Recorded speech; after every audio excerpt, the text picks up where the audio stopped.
আসসালামু আলাইকুম everyone, welcome back to my channel Meghla cooking world. আজকে আমি আপনাদের মাঝে খুবই দারুণ একটি রেসিপি শেয়ার করতে যাচ্ছি, আর সেটা হচ্ছে ময়মনসিংহের চাপা ভর্তা রেসিপি। চলুন তাহলে দেখে নেই চাপা ভর্তা তৈরি করতে আমাদের কী কী উপকরণ লাগতে পারে।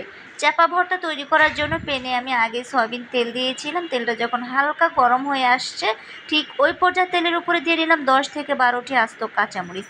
কাঁচামরিচগুলো মাথা থেকে আমি একটু একটু করে ভেঙে দিয়েছি, আর না হলে তেলে ভাজার সময় কাঁচামরিচগুলো ফুটে হাতে পায়ে চলে আসতে পারে। কাঁচামরিচগুলো ভেজে নেওয়া হয়ে গেছে। এখন আমি প্যানের মধ্যে দিয়ে নিলাম বেশি করে রসুন কুচি এবং দিয়ে নিলাম বেশি করে পেঁয়াজ কুচি।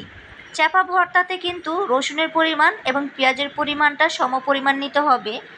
তো এই যে দেখুন, বেশি করে আমি পেঁয়াজ দিয়ে নিয়েছি আর রসুন দিয়ে নিয়েছি। এগুলো এখন আমি তেলের মধ্যে নাড়াচাড়া দিয়ে ভেজে নিব। তো তেলটা কম হয়ে গেছে, এখানে আমি আরেকটু তেল অ্যাড করে দিচ্ছি। যারা ময়মনসিংহের মানুষ তারা কিন্তু এই চাপার ভর্তাটা খুবই তৃপ্তির সাথে খায়। আমিও কয়েকবার বাসায় ময়মনসিংহের চাপা শুটকি ভর্তাটা তৈরি করেছিলাম। মাশাআল্লাহ, গরম ভাতের সাথে খেতে খুবই ভালো লেগেছিল। তো এই যে দেখুন, আলহামদুলিল্লাহ পেঁয়াজ এবং রসুন ভেজে নেওয়া হয়ে গেছে। এখন একটি বাটিতে তুলে নিব। তো এখন আমি প্যানের মধ্যে হালকা তেলে চাপা শুটকিগুলো ভেজে নিব।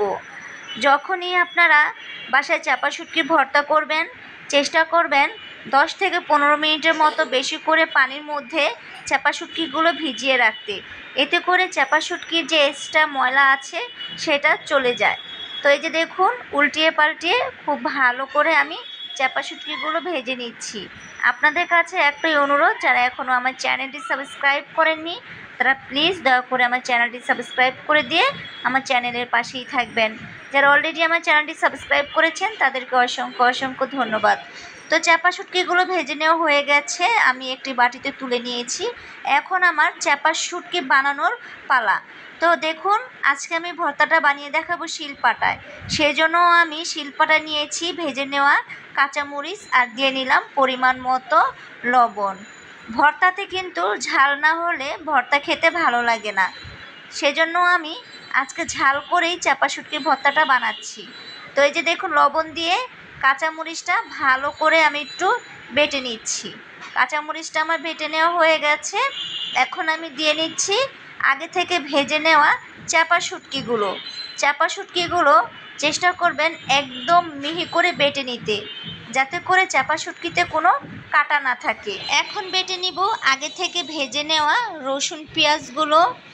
আমি দেখুন একটু আপনারা খেয়াল করে রসুন এবং পেঁয়াজগুলো একটু আদা বাটা করে বেটে নিচ্ছি। চাপা শুটকিতে রসুন পেঁয়াজটা চেষ্টা করবেন একটু আদা বাটা করে দিতে, তাহলে দাঁতের নিচে যখন রসুন এবং পেঁয়াজটা পড়বে খেতে ভীষণ ভালো লাগবে আলহামদুলিল্লাহ। তো এই যে দেখুন, এখন সব কিছুর সাথে ভর্তাটা আমি একটু হাতের সাহায্যে ভালো করে মিশিয়ে নেওয়ার পর আবারও একটু আলতো হাতে চাপা শুটকির ভর্তাটা বেটে নিচ্ছি। তো এই যে দেখুন, আলহামদুলিল্লাহ চাপা শুটকির ভর্তাটা আমার তৈরি করা হয়ে গেছে। এখন আমি শিলপাটা থেকে ভর্তাগুলো উঠিয়ে নিব। তো ভর্তাগুলো ওঠানোর আগে আমি খুব ভালো করে আবারও ভর্তাগুলো একটু হাতের সাহায্যে ভালো করে সব কিছুর সাথে মিশিয়ে একটি সার্ভিং প্লেটে আপনাদেরকে সার্ভ করে দেখাবো। তো এই যে দেখুন, মাশাআল্লাহ আমি খুবই ঝটপট তৈরি করে নিলাম ময়মনসিংহের চাপা শুটকি ভর্তা। কেমন হয়েছে আমার আজকের এই ভর্তা রেসিপি অবশ্যই জানাবেন।